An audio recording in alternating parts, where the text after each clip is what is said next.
Эрхэм үзэгчдийнхаа өдөр амгалан гэрээ. Та бүхэн тавтаасаа хамарч байна уу? Монголын мянганы сорилын сан Монголын үндэсний олон нийтийн телевиз хамтран Монголын мянганы сорилын сангаас хэрэгжүүлж байгаа төсөл хөтөлбөрүүд, тэдгээрийн хэрэгжилтийн байдал, үр дүнгийн талаар дэлгэрэнгүй мэдээллийг үзэгч олон та бүхэндээ тогтмол хүргэж байгаа байлаа. Өнөөдрийн манай нэвтрүүлэгт эрүүл мэндийн сайд Ламба, мянганы сорилын сангийн эрүүл мэндийн төслийн захирал мөнх тайвнаар оролцож байна. Тэгэхээр өмнөх нэвтрүүлгээрээ бид нэр мянганы сорилын сангийн бас нэгэн том төсөл болох цэвэр агаарын төслийн тухай ярилцсан бол энэ удаад бид нэр эрүүл мэндийн төслийн хэрэгжилтийн тухай ярилцсан л дээ. Тэгэхээр эрүүл мэндийн төсөл нэлээд хэд хэдэн чиглэлтэй хэрэгжиж байгааг манай үзэгчд бол мэдж байгаа бах. Энэ дотор бол одоо арх тамхины хор хөнөөлөөс урьдчилан сэргийлэх, зам тээврийн ославараас урьдчилан сэргийлэх, эрүүл хооллолт, идэвхтэй хөдөлгөөний хөтөлбөрч гэх мэтлэнгээр 4-5 чиглэл байгаа л да. Тэгэхээр би ярианыхаа эхэнд энэ чиглэлүүдийг сонгож авсан нь одоо ямар шалтгаан байна? Үнэхээр энэ бол тодорхой судалгааны дараа хийгдсэн байх гэж бодоод байна л да. Тэр энэ бол гол чиглэлүүд болсны учрыг ямар судалгааны үндсэн дээр хийсэн болоо гэдгээс яриагаа эхлэе. Ер нь бол одоо эрүүл мэндийн салбарын бодлого бол дэлхийн чиг хандлагчилгаа байхгүй, Монголын чиг хандлагчилгаа байхгүй, эмчилгээсээ урьдчилан сэргийлэх нь хялбар. Эрүүл эхээс эрүүл хүүхэд төрнө гэсэн энэ одоо нийгмийн эрүүл мэндийн урьдчилан сэргийлэх бодлогонд давмгайлсан ийм чиглэлд явж байна л да. Үүнтэй уялдуулаад нийгмийн эрүүл мэндийн бодлогыг энэ хамтарсан засгийн газар бол нэлээд тэргүүлэх зорилт тавьсан л да. Тийм учраас энэ утгаараа бол энэ Америкийн нэгдсэн улсын мянганы сорилын сангийн эрүүл мэндийн төслийг нийгмийн халдварт өвчин гэхээсээ илүү нийгмийн халдварт бус өвчин ослог эмнэлээс урьдчилан сэргийлэх хянах гэсэн чиглэлээр хэрэгжүүлэх нь зүйтэй гэж ингэж засгийн газар шийдсэн. За энэ чиглэлээр асуудал тавиад анх бол одоо 17 сая $10-ын төвшөнд яригдж байгаа. Сүүлд дахиж одоо Монголын бүх ард түмнийг хамруулсан ийм төсөл болгож хувиргая гэдэг үүднээсээ $39.2 сая $10-ын төсөл болж хэрэгжиж байгаа. Энэ бол анхудаа ер нь бол анхудаа гэж хэлж болно. Нийгмийн эрүүл мэндийн чиглэлээр Монголын эрүүл мэндийн салбарт орж ирсэн хамгийн том хөрөнгө оруулалт. Ерөөсөө дэлхийн эрүүл мэндийн байгууллага жилд нэг $300 орчим мянган төсөл хэрэгжүүлж ирсэн. Одоо бол өнөөдөр Монголын одоо бүх сум багыг хамарсан ийм том төслийг энэ их хэмжээний мөнгөөр хийнэ гэдэг бол үнэхээр энэ халдварт бус өвчин ослог эмнэлээс урьдчилан сэргийлэх хянах тогтолцоог бүрдүүлэхэд бол том амжилт олно л гэж үзэж байгаа. Тэгээс энэ дээрээс нэмэт хэлэхэд бол төсөл маань илүү олон улсын шилдэг арга, технологи, дээрээс нь эдийн засгийн үр өгөөж хамгийн одоо ихтэй бага зардлаар их нөлөө үзүүлж болох ийм аргыг бол сонгож авсан ийм төсөж хэлмээр байна. Учир нь бас нэлээд хүмүүсээс асуудаг л да. Учир нь үхлээр эрүүл мэндийн төсөл юм чи яагаад эмнэлгийн тоног төхөөрөнд бантаа ихээр авч өгдөггүй юм те. Яагаад одоо илүү одоо анхааралтай тусламж үйлдэх ард иргэдийн эрүүл мэндийн боловсрол ингээд анхаарал хангаж ярьдаг байхгүй. Гэтэл энийг бол бусад орнуудын эрүүл мэндийн бодлого ч гэсэн за манай орны гэсэн бас урд нь одоо барьж ирсэн бодлого бол илүү өвчин дээрээ суурилсан нөгөө эмнэлгээ одоо чадварчлуулах гэдээсэн юм бодлого явагдаад байна. Нэг ясандаа өвчлөөдөө эмчлээд ийгсэн юм бодлого явагдаад байхгүй. Одоо бол энэ шинэ одоо эрүүл мэндийн бодлого гэдэг маань одоо энэ цагаас явагдаж байна. Энэ маань бол ард иргэдээ өвчлөхгүй байх яах ёстой гэдгийг нь болохоор нэг ясандаа эрүүл байх орчныг бүрдүүлэх, ард иргэдээ сургах, яаж эрүүл байх, яаж өвчнөөс салангад байх вэ гэдгийг нэг ясандаа бий болгоход энэ төслийн бол хамгийн гол тохиолдол оршиж байгаа. Дээрээс нь энэ дээр нэмэгдэхэд бол урьдчилан сэргийлэх үйлдэлийг бол тогтмол Монголд бий болгох гэж байна. Энийг 2013 оны одоо 1 сараас бол биш 12 оны 1 сараас Монгол улс эхлэх гэж байна л компани улс орноо яа. Инглээр энэ тогтолцоогоос энэ төслийн хүрээнд бол бий болгож аваад Монгол улс цаашаа аваад явах ийм боломж бүрдэх юм байна. Тэгэхээр энэ үйл ажиллагааг явуулахад бас өмнө нь бол одоо ямар нэг төсөлбөр сая мөнх тайван дараа хэлжлээ. Ёслол хүндэтгэлтэйгээр тийм тоног төхөөрөмж бэлгэлэх гардуулах тийм ээ. Тийм үйл ажиллагаа ямар нэг шинэ эмнэлгийн лаборатори нэгч гэдэг юм явж исэн бол өнөөдөр хүмүүс рүү хандаад байна. Ер нь явц ямар байх шиг вэ? Хүмүүс энд хэр оролцож байна? Энд оролцож байгаа хүмүүсийн өөрсдийнх нь ойлгож идэх бас их чухал байгаа тийм. Тэгэхээр энэ дээр нэг зүйл хэлэх хэрэгтэй. Бид улсын бөгөөд орон нутгийн чанартай компанид ажиллаудыг бүр орон нутгад нь орчуул зохион байгуулж байна л да. Тэгэхээр энэ дээр дан ганц нөгөө зан үйлийг өөрчлөх одоо арга хэмжээ гэхээс гадна илүү эрт илрүүлэлтийн тогтолцоог бий зохион байгуулна бий болгоно гэсэн. Дээрээс нь бас оншилдог, эмчилдэг тэр тогтолцоог нь манай сонгосон бид нар бас тодорхой хэмжээний төслийн хүрээнд авч хийж явж байгаа. Ялангуяа энэ зүрх судасны өвчин донд тархины цус харуулт гэж ярьж байгаа. Энэ бол манай улсад бол энэ Азийн дэлхийн өрөөндийн байгууллагад Аз номонд олон бүс орнуудын 37 орны дундаа авч үзэх юм бол эмэгтэйчүүдийн дундаа нас баралтаар хамгийн өндөрт 1-р нь манай улс явж байгаа байхгүй. Гэтэл яг энэнийг цус харвсан үед нь 3 цагийн дотор нь онцлоод одоо эмчилгээг нь зөв хийх юм бол тэр хүний амьдралыг дээрээс хөдөлмөрийн чадвар 60% бууруулах юм боломжтой гэдэг нь бүс судаагаар тогтоогдчихсон байж байгаа. Тэгэхээр энэний дээр шилдэг арга онцлогоо эмчилгээний багж үнэтэй тоног төхөөрөмжийг бол бас энэ төслийн хүрээнд бол ялангуяа одоо манай яамны одоо захиалгаар тусгай юм одоо бодлоготойгоор одоо сайд манд энэ дээр оролцож байгаа бид хийж байсан. Энэ бий болгож байгаа. Энийг бол 3 дугаар эмнэлэгдээ зүрх судасны төв дээр бол энийг бол хийн. Тэгэхээр даанган цус энэ нийгмийн эрдэнэс гадна бол давхар яг шилдэг дэлхийн одоо эмчилгээний одоо аргачлалыг цогцоор нь бас Монголд суурьлуулж нөхшүүлэх ийм арга хэмжээ явж байгааг бас энэ датаар хэлмээр байна би. Ерөнхийдөө эн чинь бол яг тодорхой заалттай хэрэгжүүлэх төсөлөлдөө жишээлбэл зүрх судасны эмгээг чихрийн шижин тийм ээ осол гэмтэл хавдар гэдэг одоо бүр ингээд тодорхой заагдчихсан байхгүй юу.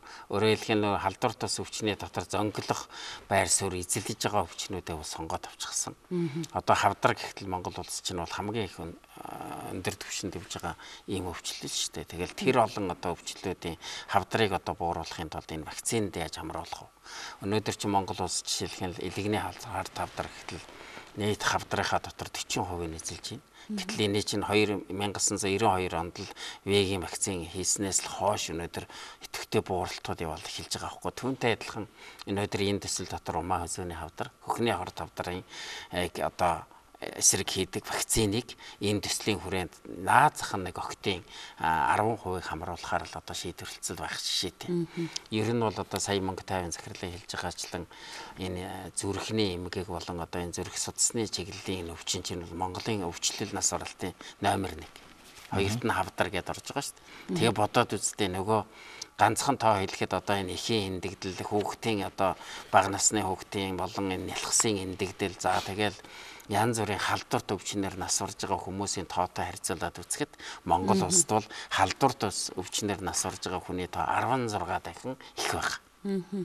Тэгэхээр энэ бол халдварт ус өвчин гэдэг юмтай тэмцэх болохоо байжээ гэдгийг илт харуулж байгаа байхгүй. Мэдээж хэрэг хорын H1 H2 ч гэдэг юм уу ийм том халдварт өвчнүүд дэлхийд даяараа гараал ингээд чинь дэлхийн нийтээр анхаарал тавиал засгийн газрууд нь анхаарал тавиал дор нь зогсоогоод янз бүрийн арга хэмжээ авчдаг. Энэ халдварт өвчин гэдэг бол угаасаа хүн амын дотор зан үйлээс нь шалтгаалаад байж идэг. Нөгөө л хоолны зохисгүй хэрэглээл, нөгөө л хөдөлгөөний хомсдол, нөгөө л арих удаг, нөгөө л тамхи татдагаас нь болоод бий болоод байдаг учраас ерөөсөө энэ ингээд нэг анхаардаггүй нөгөө том ингээд төвлөрсөн арга хэмжээ ерөөсөө явагддаггүй байсан байхгүй юу. Одоо бол та тамхиа бол архиа бол одоо бодоод үзэлтэй тооцоо ингээд аваад үзэхэд өнөөдөр жилд 380 орчим хүн л автомашины осолд ороод нас орчээд байдаг. 2006 оноос 10 оны хооронд л 1900 гаруй хүн л зөвхөн автомашины ослоор нас орж ийн гэдэг бол аимшигын л тоо байгаа үстэй. Тэгэхээр энэ байдлаас нь аваад үзэх юм бол бид юутай тэмцэх юм тэр архитай тэмцэх хэрэгтэй. Нөгөө л одоо хор тавдрын чинь их үндэс нь юу нөгөө л тамхи тийм тамхитай чинь тэмцэх хэрэгтэй болж шít. Тийм л учраас энэ хүн ингээд ерөөсө боддоггүй. Одоо ханаа том уу гарлаа, тийм ч юм гарлаа гэж фижигнэл ингээд арга хэмжээ авчдаггүй. Зүгээр л айжмдаа хүн амайг л ингээл идээл өвчлүүлээ. Өөрөө худалдаж аваад тэгэл тэр нь нийгмийн эдийн засгийн маш том одоо хохирлыг улс орнуудад үзүүлээд эхэлж байгаа байхгүй. Тэр эдийн засгийн үзүүлэлтийн тал дээр бол одоо хүн өөрөө худалдаж аваад байна гэж шүү дээ өвчин. Тэрэн дээр мөнх тайван захирал төрөө их сонирхолтой тоо хэлжсэн тэрийг манай үзэгчдээ сонирхолтой. Юу энэ сая яг энэ олон улсын төр засгийн тэргүүнүүдийн одоо цуглалт сая нэгдсэн үндэсний одоо чуулган дээр боллоо да. Нью-Йоркт боллоо. Сая 9 сарын 19-ээс 20-нд. Тэгэхээр энэ маань бол нэгдсэн үндэсний байгууллагын түүхэндээ 2 удаа эрүүл мэндийн чиглэлээр хуралдсан юм лээ. Нэг нь 2001 онд доохын чиглэлээр улс орны тэргүүнээс цуглуулж нэг хуралдсан. Хоёр дахь нь бол энэ удаа одоо сайд гэдэг манай улсын ерөнхийлөгч өдөр оролцсон том бүрэлдэхүүнтэй оролцсон. Халдварт бус өвчний чиглэлээр хуралдаж байгаа. Үнэхээр энэ маань халдварт бус өвчин гэдэг маань ганц Монгол орн биш. Энэ маань өөрөө бүх дэлхийн орнуудад хөгжилтэй одоо хөгжилгүй тий ядуу буурай бүх орны эдийн засгт бол маш сөргөөр нөлөөлж байгаа учраас энэ том одоо бүх орнуудын тэргийн тэргүүнүүд цуглуулж энэ асуудлаар одоо ярилцсан байна. Тэгээд тунхаглал гаргасан байж байгаа. Тэгэхээр энд зориулж бол энэ Харвардын их сургууль, Америкийн Харвардын их сургууль дэлхийн эдийн засгийн одоо форум хамтраад хэд хэдэн тоо баримтуудын дэлхийн одоо энэ том удирдагч нарт гаргаж өгсөн юм л да. Энэ дээр ингэж гаргасан байж байгаа маа. Жишээ нь Америкийн нэгдсэн улсууд одоо хөдөлмөрийн чадварын нэг иргэн хэрвээ эрүүл амьдрах одоо чиглэлээр өөрийгөө одоо юу гэдгийг арх тамхи одоо хэрэглэхгүйгээр спортоор хичээлээд ингээд амьдрах юм бол өөртөө одоо гаргах эрүүл мэндийн зардыг 49% хэмнэж болно гэж. Хэрвээ биеийн одоо ихтэй тий жин ихтэй хүн болвол өөрийнхөө жилийн эрүүл мэндийн зардлыг 36% ихсгэнэ. Тамхи татдаг хүн болвол жилд өөртөө эрүүл мэндийн гарах зардлыг 21%. За арх гуудаг хүн бол 10% одоо зарлаа нэмэгдүүлнэ гэж тооцоо бүр гаргаад өгсөн байж байгаа. Тэгээд энэ маань юу хэлж яах гэхээр энэ макро буюу микро эдийн засгт бол энэ өвчин маань маш их нөлөөлж байна. Эргээд нэг хүний эрүүл мэнд улсын эдийн засаг руугаа нөлөөлж байна. Ингээд л хэлж байгаа байхгүй тийм. Одоо ганцхан жишээ хэлэхдээ саяын тэр чуулган дээр яригдж шүү дээ. Нийтийн биеийн тамир гэдэгт л нэг хүнд $1 зориулаад зарцуулчихтал 10 жилийн дараа $4 ашиг олно гэж.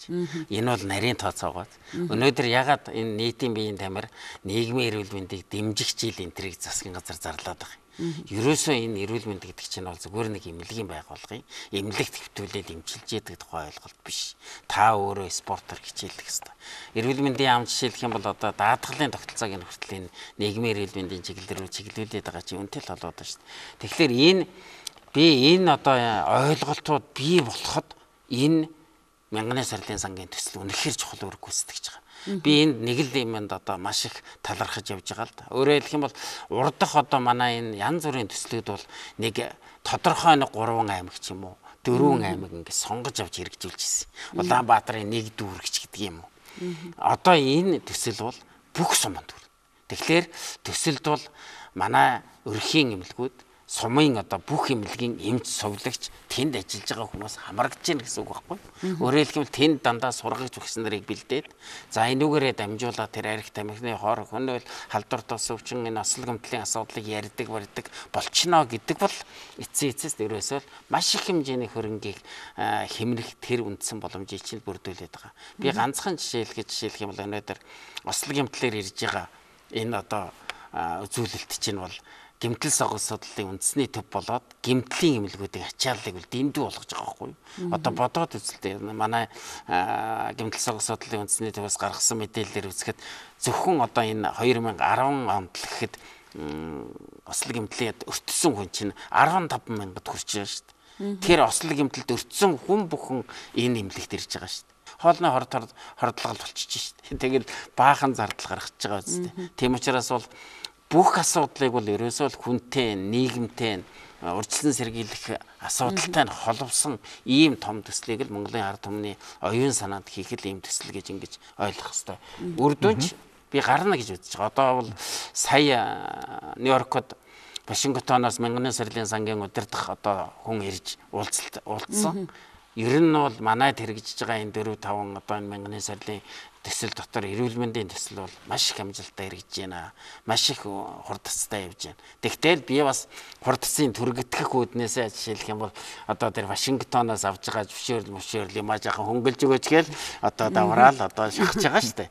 Ер нь бол маш их амжилт олох юм хөтлөөр. Цаашдаа ч гэсэн Монгол Улсын засгийн газар ерөнхий сайд сая бас илэрхийлсэн шүү дээ. Ер нь бол энэ Америкийн нэгдсэн улсын мянганы сарлын сангийн 2 дахь төсөлд Монгол улс одоо хамрагдах сонирхолтой байгаа шүү гэдгийг бас илэрхийлээл байж байгаа. Тэгээ осол гэмтэл дээр нэмээд хэлэхэд бол сайд нэг эмнэлэг талаасаа хэллээ. Гэхдээ дээрээс нь бас төслийн бас нэг хэсэг нь бол жишээ нь сая судалгаа хийгээд энэ 100 одоо хар цэгийг тодорхойлсон байна. Нэгээс нь Монгол улсад даяар осол гэмтэл болоод байгаа 100 хар цэгийг тодорхойлсон.